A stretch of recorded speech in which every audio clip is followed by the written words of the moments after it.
don't have to sit back and wait for someone to tap us on the shoulder and tell us it's our time or give us permission. We have to step boldly into that and take ownership of it. And so for me, that's what fierce means and is about.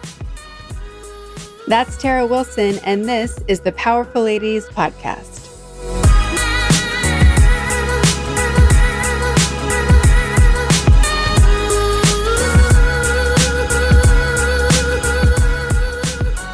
Hey guys, I'm Kara Duffy, a business coach and entrepreneur on a mission to help you live your most extraordinary life by showing you anything is possible. People who have mastered freedom, ease, and success, who are living their best and most ridiculous lives, and who are making the biggest impact, are often people you've never heard of until now. When you hear the word fierce, what comes to mind? Powerful, aggressive, inspiring? For today's guest, Tara Wilson, fierce is her word, and she's built her second business, Fierce Labs, on the foundation that by being fierce, you are creating your life your way. You and I know that fierce is a big word, so in this episode, we break down what that means, where we're stopped, and all the different ways you can access what you need for your greatness and your great life.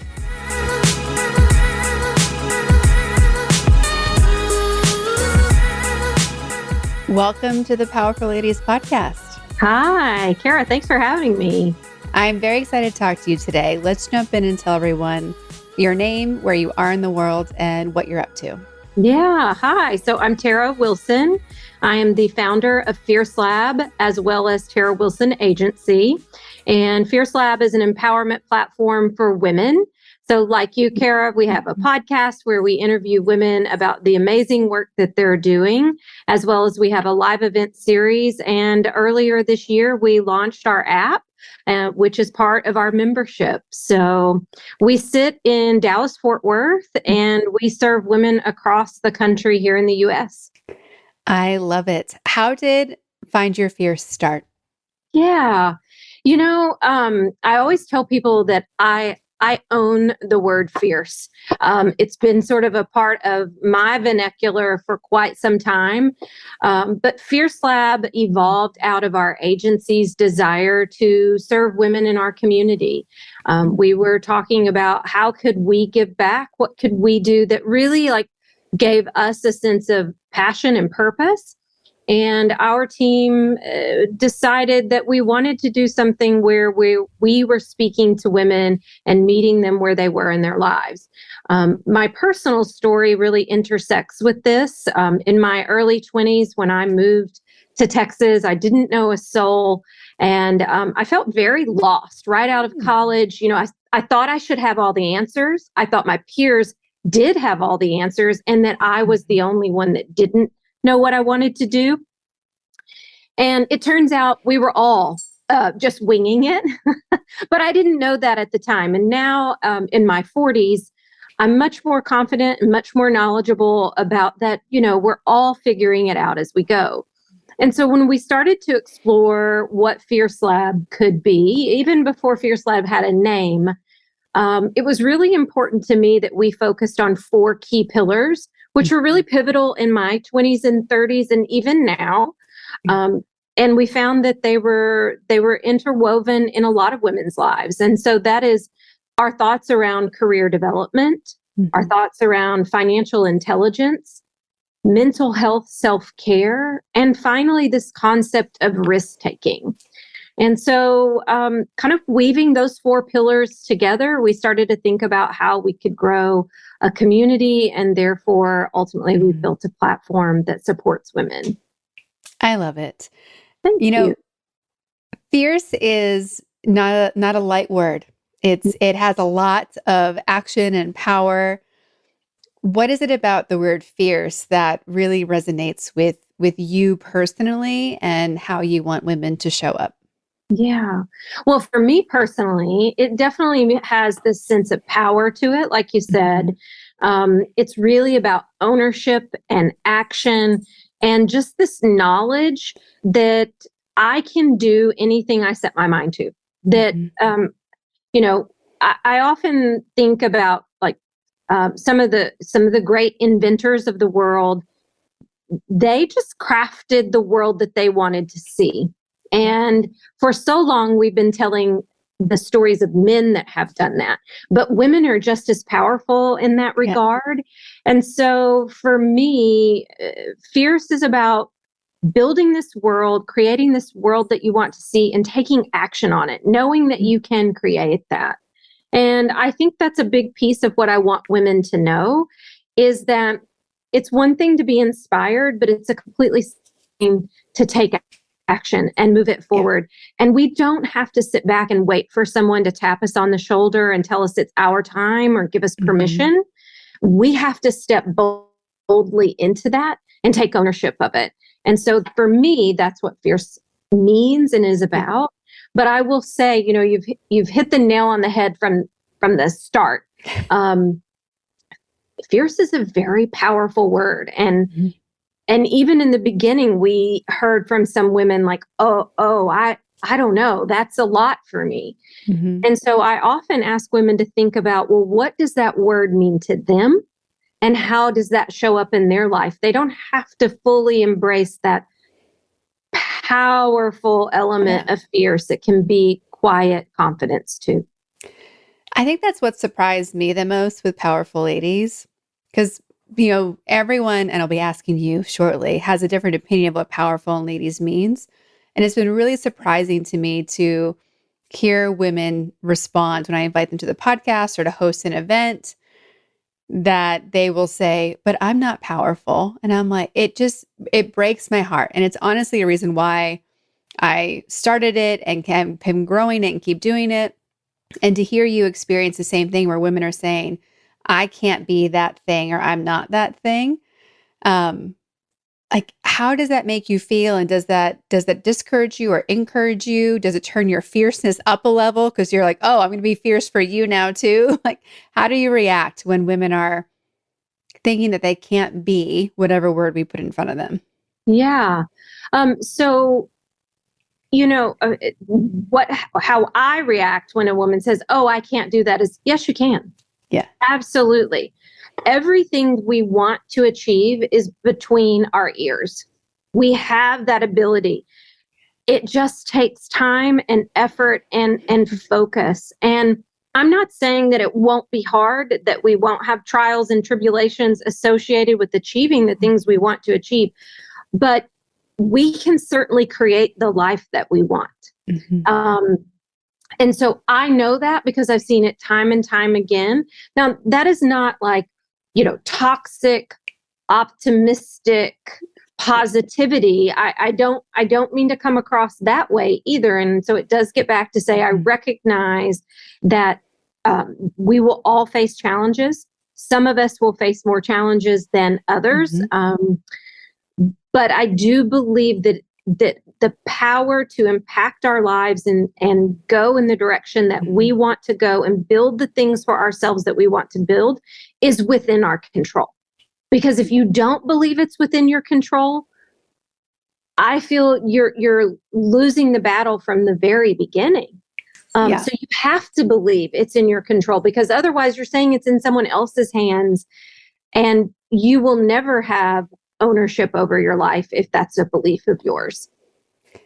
Amen. I mean, I wish it, if I had a magic wand, I would take that away from people. Like, nope, any of those doubt, nope. Yeah.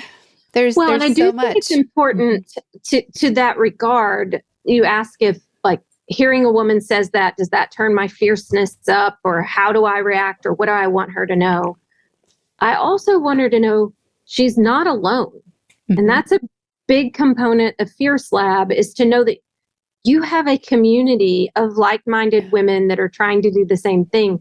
And we often talk about getting an accountability partner so that you don't feel isolated in what it is that you want to achieve, because it isn't a direct line and you are going to have setbacks. There will be plenty of times where it's one step forward and two steps back. And so you need that support system that can still continue to encourage you, hold a mirror up for what you're doing when you can't see it yourself, and really just help bring out the best in you and walk that walk with you. They can't do it for you, but they can be there to hold you up when you feel weak. Mm-hmm. Well, as a fellow female who has started your own business and then created an empowerment community, which came first and how have they impacted each other? Yeah. So owning my own business, owning an agency came first. Um, and then Fierce Lab evolved out of the agency. And they have certainly impacted one another.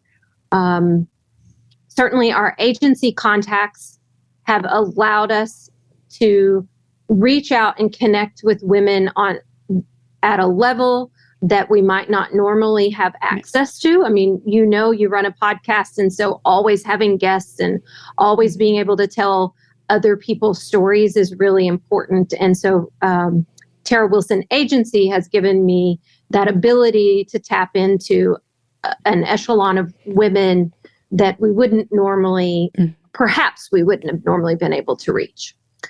And then how Fierce Lab has impacted the agency is it's made it really clear that there is this desire in the space of serving women, and that can trickle into the experiential marketing agency that we run as well, that we want to serve women, tell women's stories. There is a need to market to women in a certain kind of way and speak our language, and so our agency is able to marry what we know is in the experiential marketing space and what we know having this platform and community of women that we so adore and appreciate the opportunity to serve. How did the agency originate? Well, it goes back to an even prior business. So I started an event planning company in 2007. And I did that for almost 10 years. So corporate, social, and nonprofit event planning. And what I share is that over the course of those 8.5, 9 years, I realized that my corporate business was coming back year over year. I could walk into January 1 and know my revenue that was already booked for the year. And it took a little time, but the light bulb went on, and it's like, okay, this is sustainable. This is repeatable. Whereas the social business was usually one-offs. And so I asked myself, how can I continue to grow that repeatable business? And I said, all right, let's just focus on corporate. And in the process of making that shift, of deciding to no longer serve nonprofits and individual clients, and therefore do a rebrand so that my messaging was more on point. I am a marketer with the target audience that I would be going after. I uncovered something that I intuitively knew existed, which was experiential marketing.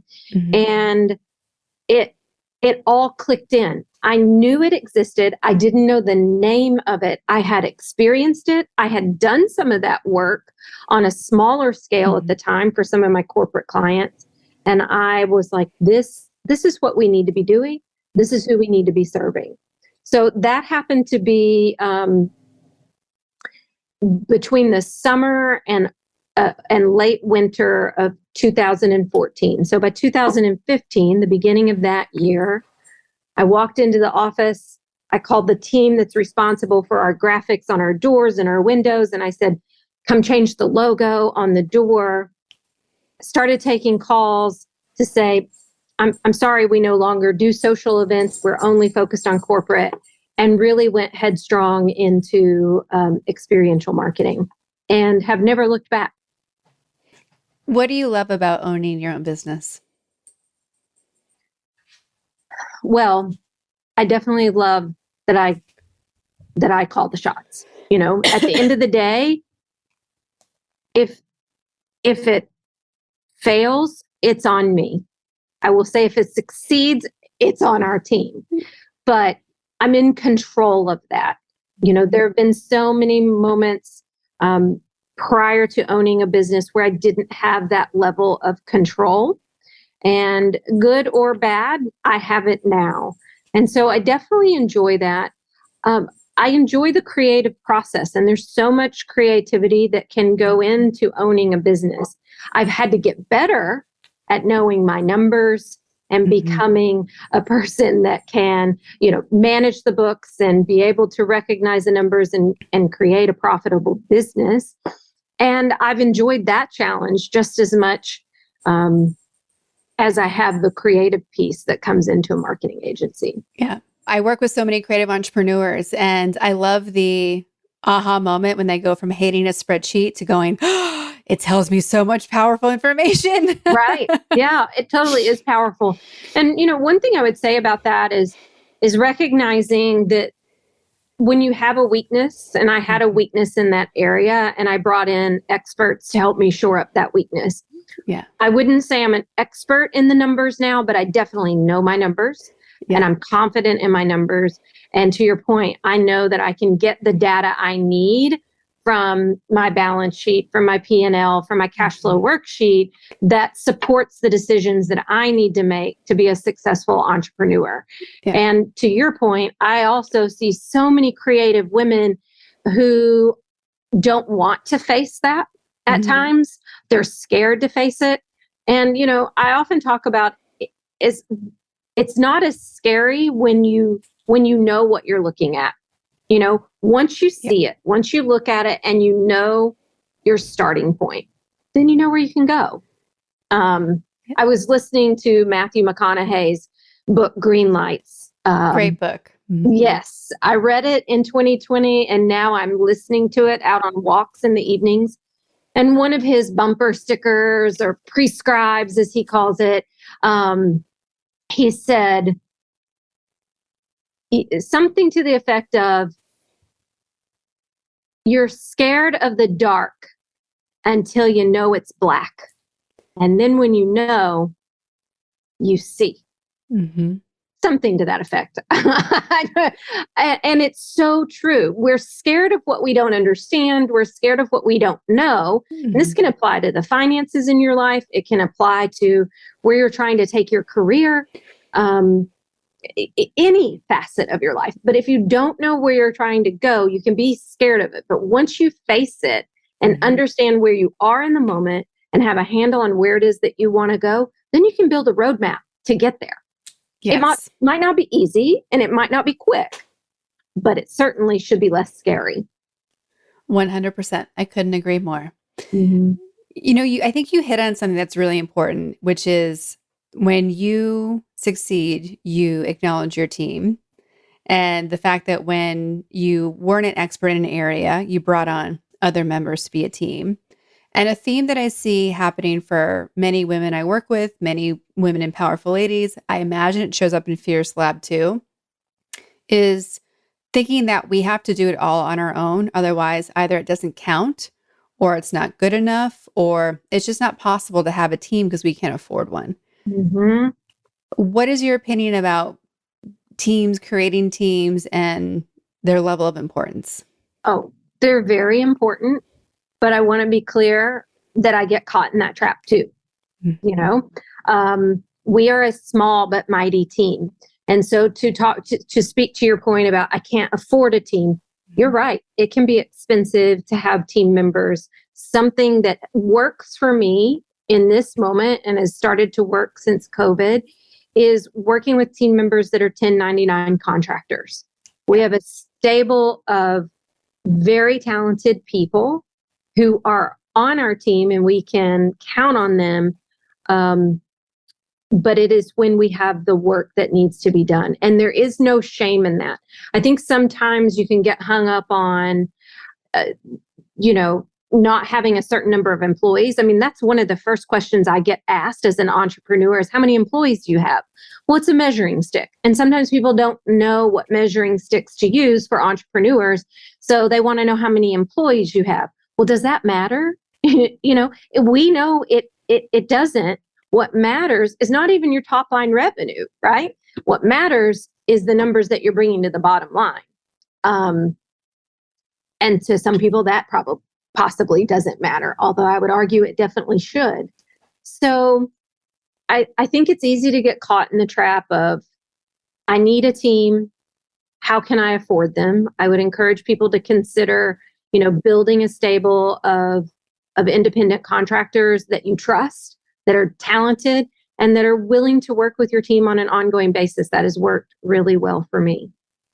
The other piece of that is you talking about, well, I'm the only one that can do it this well. No, you aren't. And when I learned this lesson, and I've talked about this on my own podcast, I learned this lesson out of necessity.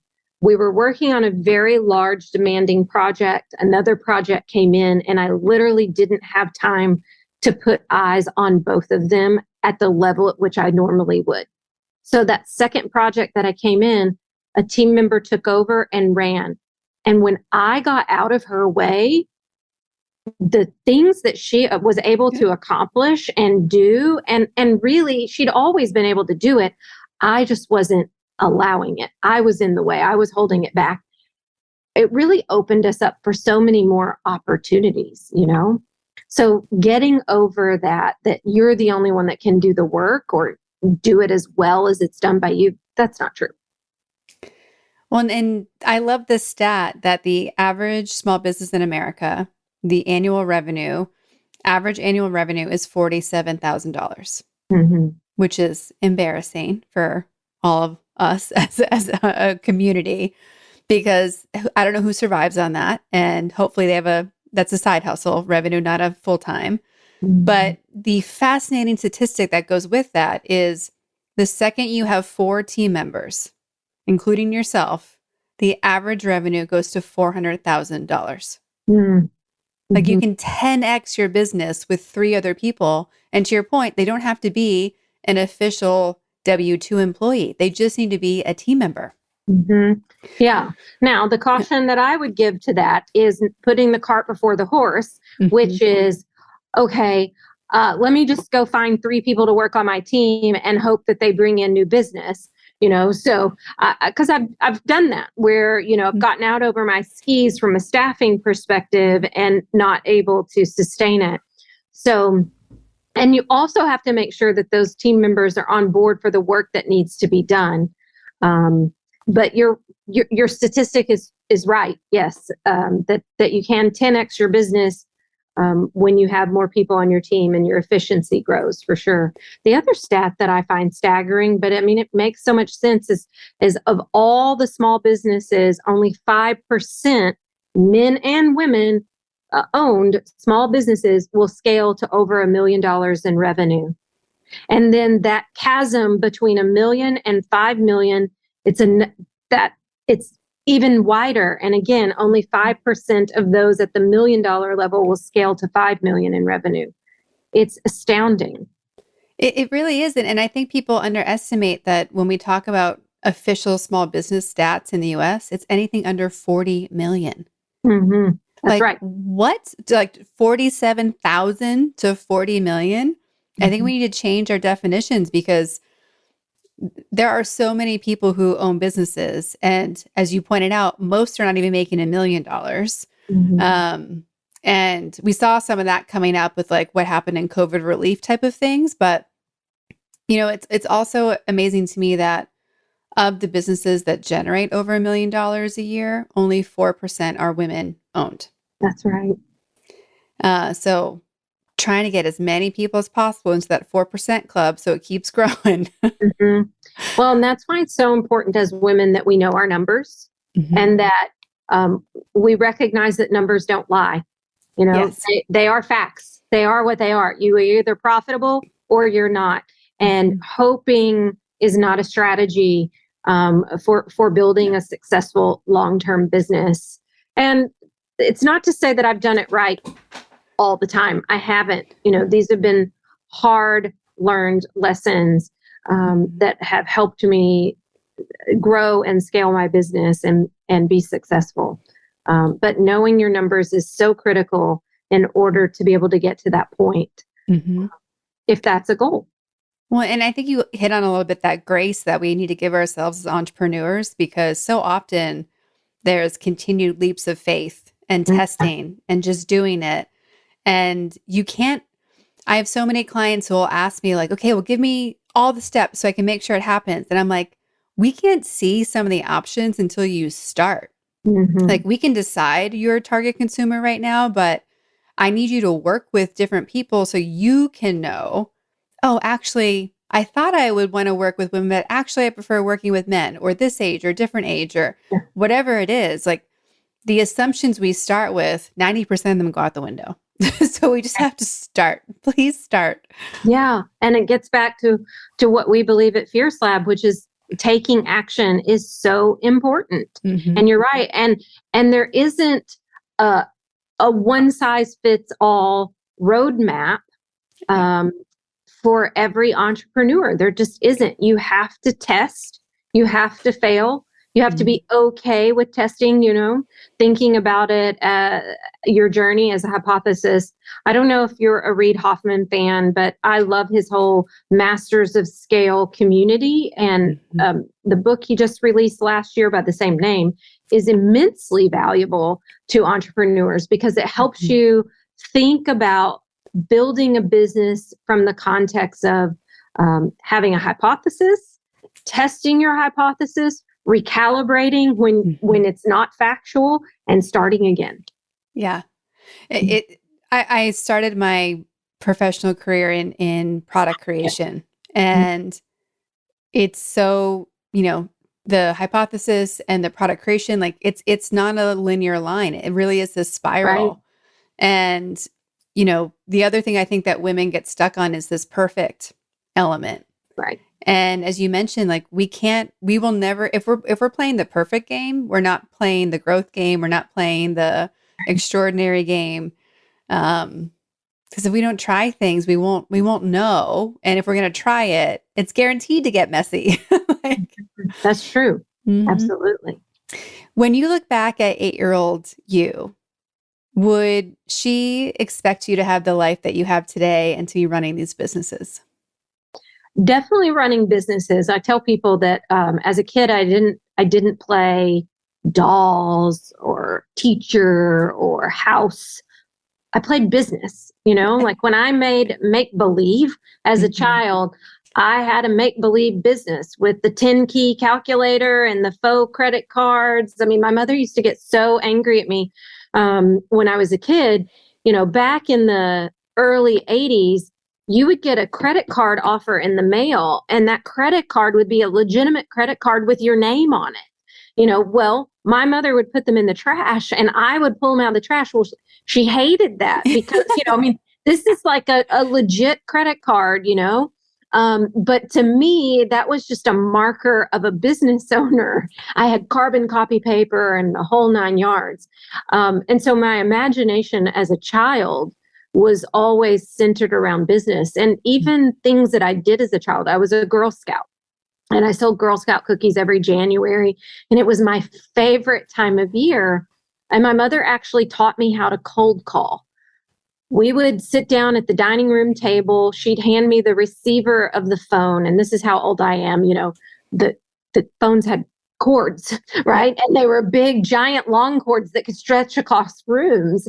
And I would sit in the dining room and we would go through the teeny tiny little phone book that was from our town. And she would say, okay, I want you to call Billy, Sue, and Albert, which were family friends. And she would call out the number and I would dial it in. And then I had to ask if they wanted to buy Girl Scout cookies. Hi, this is Tara Metters. I'm Tom and Wanda's daughter. And I wanted to see if you wanted to buy some Girl Scout cookies. Oh, well, who can turn down an 8-year-old, right? Selling Girl Scout cookies. But then I took it one step further. We had these things they were called cookie sheets. Anybody that's been a Girl Scout will remember them. A big paper sheet that you kept up with who bought what. Well, I would pull that out year over year, and I'd be like, and last year, Billy Sue, you bought 2 Thin Mints and 2 Dotsy-Dos. Would you like that same order again? And can I get you 2 boxes of trefoils? And I was trying to upsell. So, selling Girl Scout cookies taught me a lot about cold calling. And I will say this one thing, talking about perseverance, as we were earlier. There was a man in my hometown that was known for buying cases of cookies. And there was a Girl Scout. She was older than me, and she always sold to him. But my mother insisted that I would call him every year. And every year I'd be like, oh, he's just going to tell me no. And what child loves to be rejected, especially by the person known to buy the most cookies out in town? And I don't know, I must have called him 2, 3 times in a row each year. And finally, one year I called and he said, you know what? Becky is no longer a Girl Scout. She's not selling cookies this year. I'll buy from you. And he became my customer. It took like 3 years to get this man as my customer, but 2 cases of cookies to at this point, 10-year-old was a big deal. Yeah, that's a huge deal. And so was your mother an entrepreneur, or No, where did no. she teach you all these cold calling entrepreneur skills? Yeah, my mom taught school for 45 years. My dad's a farmer. And I don't think my mother thought of it as, let me teach her how to cold call. In fact, I didn't even know what cold calling was until I graduated college and got my first corporate job. But looking back, I now know that's what I Yeah. was doing. I think she saw it as an opportunity to teach me a life skill. One, to be able to talk on the phone, to be able to talk to adults, to be able to ask for an order, ask for something that I wanted. And quite frankly, I don't think she wanted to be the one selling the cookies. She knew that there was an opportunity there. And so that's where it came from. And to this day, I tell anyone that has a daughter that's a Girl Scout, I'm like, I will buy cookies from your daughter under one condition. Call me. She has to call me. And I'll put this offer out there to anyone that listens to your podcast. I love it when a young woman calls me and wants me to buy Girl Scout cookies from her. I think it's a great opportunity, but she must be the one to ask me, not the parent. Yeah. When you were younger, who were you inspired by? Mm, that's a great question. The first woman that comes to mind, her name is Sue Benham Plattner.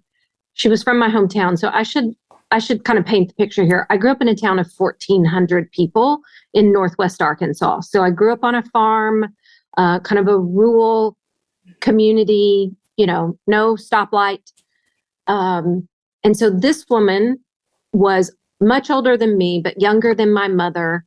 And she ended up going to work for Merrill Lynch later in her adult life and became a financial advisor. And being from a small town, you kind of have eyes on what people are doing, the success that they're having. And I would hear people talk about Sue, and she works at Merrill Lynch and she's doing so well. And as I got older and in high school, you do things like Future Business Leaders of America. And they did kind of a mentor shadow day. And I asked her, I said, can I come shadow you? Now, I must admit, I fell asleep at her office that day. I'm so embarrassed that I slept at her office.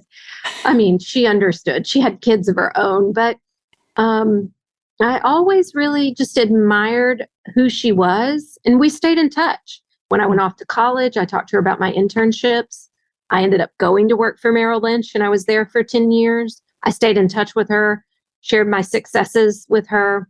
And then when I left the firm, she was one of the first people I reached out to say, I want you to know I'm leaving the firm, and you had a big impact on my first career out of college. Mm-hmm. So. And how important was that for you? Like if she wasn't in your town, if you didn't know about her, would you have a completely different life today? No, I don't know if I'd have a completely different life, but I think it's so important for us to all have role models. As we say, you can't be what you can't see. And so I saw this woman who in the late 80s, early 90s was successful in what is considered still somewhat to be a man's world, in the financial space. And because I was able to see her, it gave me something to emulate. Now, that wasn't the right career for me. I mean, I stayed 10 years and I've since gone on to be an entrepreneur, but I often talk about the lessons that I learned while working there. And and the skills that I gained. In the moment, I might not have seen it, but now, removed from it, I gained so many skills being there that have impacted me as an entrepreneur. We've gone through a lot of turbulent years just in the past 5.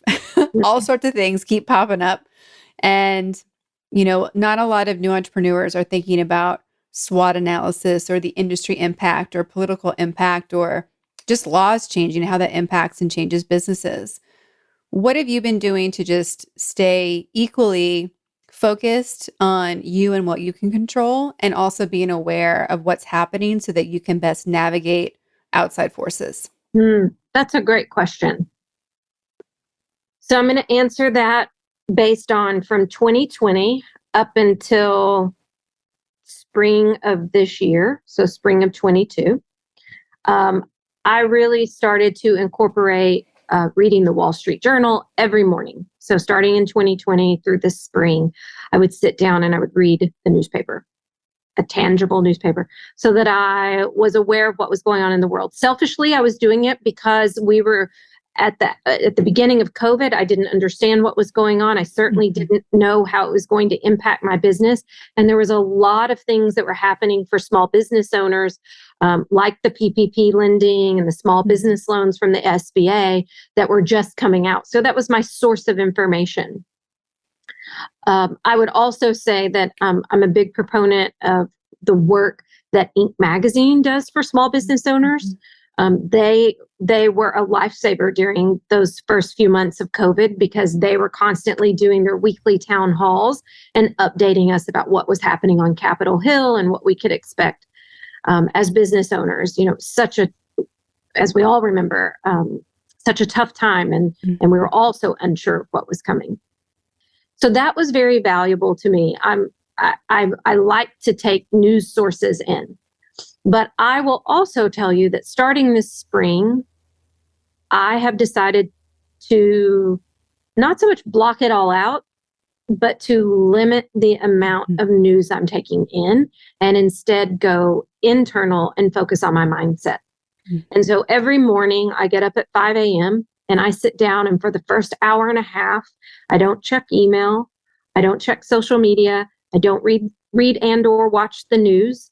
And I sit down and I journal and I work on my own mindset and I think about what I can control. And then, and only then after that, do I start to put outside stimulus in, because I want to start my day from my place of centered, without outside influence. Yeah, it's such a fine line of the output versus input that I think we have to navigate. And being an entrepreneur today is easier because we can Google or YouTube or find people who are giving you pro tips in lots of places. But it's also so overwhelming because all of that input does not apply to us or what we need right now or our specific business or who we are. So I do think it's such an interesting balance of where do we get our sources from? Which ones do we trust? Where are we like, okay, I need to just hide and act like a rock star and make this album in a studio with no windows, and I'll be back when it's done. Right. Yeah. And I think it's really easy to allow outside influence to impact your own energy. Yeah. I use social media a lot. And when I'm on social media, I try and be aware of how I'm feeling.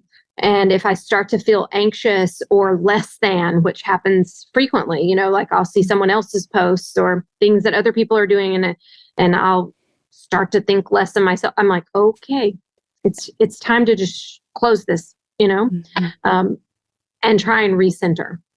I have to do that for me. There's so many things we can't control. One of our podcast guests and speaker at Fierce Lab Live, her name's Kate Tonda. She's on the leadership team for Walmart's e-commerce learning and development team. She often says, control the controllables. And that is so true. It is very easy to get caught up in the worry and the anxiety, frustration, all the different emotions around things that you have no control over. And so I try and really focus on what can I control instead of all the things that I don't have any control over. It doesn't mean I don't care. It doesn't mean that I'm not listening. It doesn't mean that I'm not taking into account those additional opinions and resources. It's just there's a finite amount of time and space, and I have to decide what's most important to me. And it's those things that I can control. That's my approach. I'm not saying it's right. When you think about yourself and the words powerful and ladies, what do they mean to you personally? When do you know you're being a powerful lady? And do the definitions of the words change when they're put next to each other? That's a great question. And the answer to that is yes. So, powerful to me is about ownership, action, assertiveness, standing and owning who you are. As a Southerner, the word lady on its own is polite, congenial, goes along to get along, great manners and etiquette. But then you put the two words together, powerful lady, and that just brings out a whole new, that is a woman to me who is confident, self-assured, owns who she is unapologetically, and goes for it. As you are wrapping up 2022 and preparing for 2023, what are you most proud of from this year and most excited about? Mm-hmm. Yeah. So I think for us this year, the success is the launching of our Fierce Lab app membership. And that now on the iOS platform, that was a huge win for our team. I never knew how much work it would take to get an app approved inside the Apple Store. So that's been a really big win. I'm also very excited about Fierce Lab Live, which happens on October 20th in Dallas. We have pulled together an amazing group of women who are speakers, and we've updated our formatting this year because our community said we want more hands-on workshops and panel discussions. And so really looking forward to delivering that to our community coming up in just a few weeks. I love that.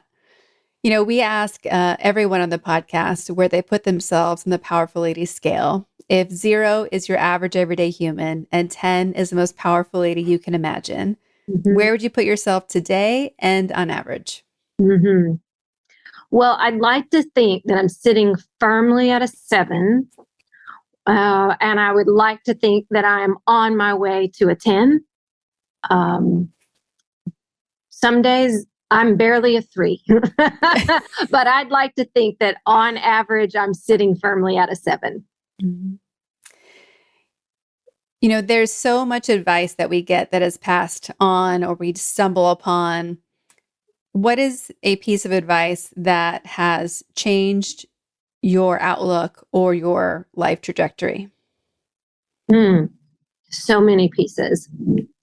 One thing I heard early in my career, and it has become an unwritten mantra at our office, is be the solution to the problem and not the problem itself. And what that means is always come to the table with solutions and options instead of just saying that won't work or we can't do that or here's all we have. But coming to the table with those solutions, I think, is so vital and important.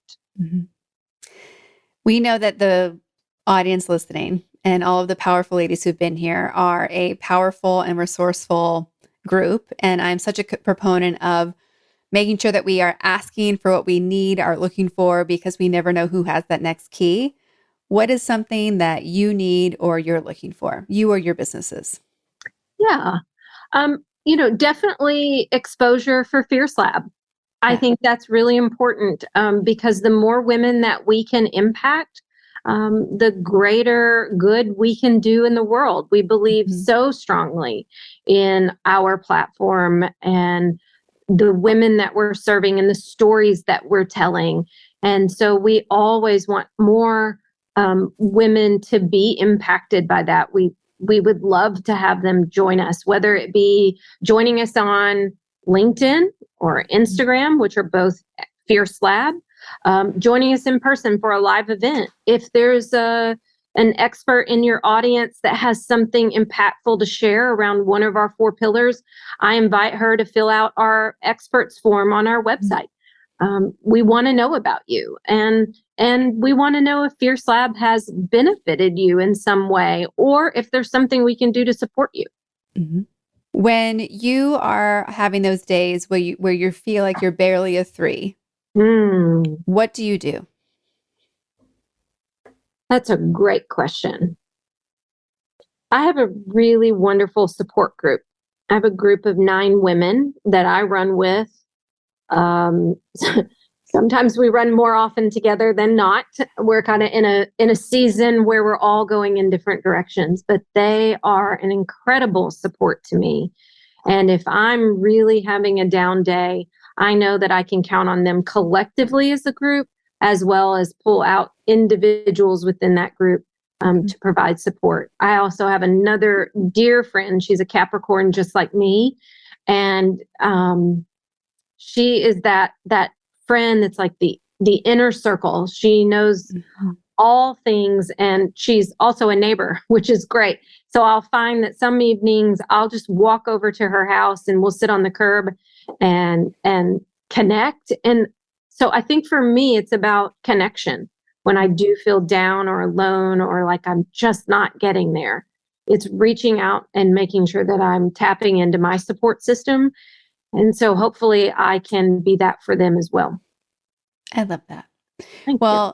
It has been such a pleasure to talk to you and learn about Fierce Lab and learn about you and your journey. It makes me feel better, and I can go to sleep easier knowing that there are incredible women who are sharing commitments that I share to empower women and to move people forward and just invite everyone to step into this power that we all have innately. So thank you for being there, because the burden of what we have to do is too big for any of us to do it by ourselves. Well, Kara, thank you for having me on your podcast. I really appreciate that. And I also appreciate the work that you're doing with Powerful Ladies and how you two are lifting women up and telling stories of courageous women.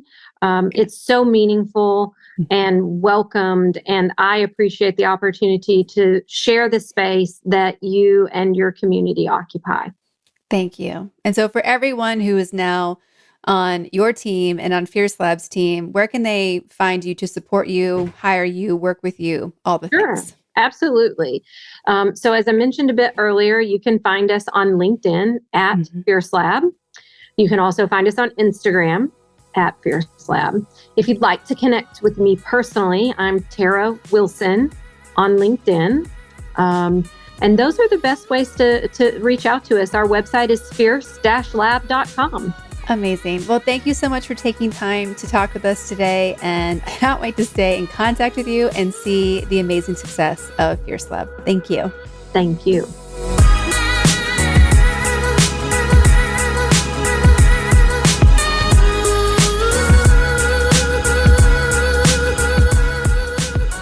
All the links to connect with Tara Wilson and Fierce Labs are in our show notes at thepowerfulladies.com. Please subscribe to this podcast wherever you're listening and leave us a rating and review. They are so important for exposure to new listeners like yourself. Come join us on Instagram at Powerful Ladies. If you're looking to connect directly with me, please visit karaduffy.com or visit Kara_Duffy on Instagram. I'll be back next week with a brand new show and a new amazing guest. Until then, I hope you're taking on being powerful in your life. Go be awesome and up to something you love.